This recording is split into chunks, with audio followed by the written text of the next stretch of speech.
అందరికీ నమస్కారం.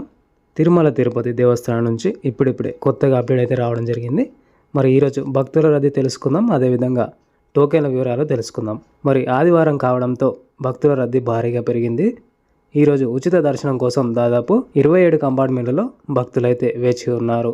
సర్వదర్శనం భక్తులకు దాదాపు 12 నుంచి 15 గంటల సమయం అయితే పడుతుంది. మరి దర్శనం చేసుకునే భక్తులకు ఎక్కువ సమయం అయితే పడుతుంది, భక్తులు అయితే గమనించాలి.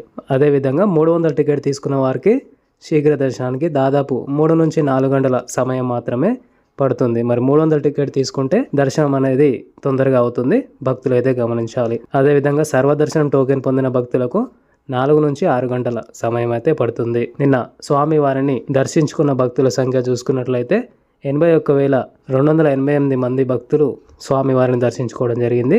నిన్న 34,892 మంది భక్తులు స్వామివారికి తలనీలాలు అయితే సమర్పించుకున్నారు. అదేవిధంగా నిన్న హుండీ ఆదాయం చూసుకున్నట్లయితే 3.43 కోట్లు రావడం జరిగిందని టీటీడీ అధిష్టానం అయితే చెప్పడం జరిగింది. మరి భక్తులు అయితే గమనించాలి. భక్తులకు ముఖ్య గమనిక, ఎస్ఎస్డి టోకెన్లు బుక్ చేసుకునే వారికి అయితే హెచ్చరిక. మరి టీటీడీ దేవస్థానం వెబ్సైట్లోనే బుక్ చేసుకోవాలని, ఎవరిని నమ్మకూడదని టీటీడీ అధిష్టానం అయితే చెప్పడం జరిగింది. ఇది మరి వాళ్ళ తిరుమల తిరుపతి సమాచారం.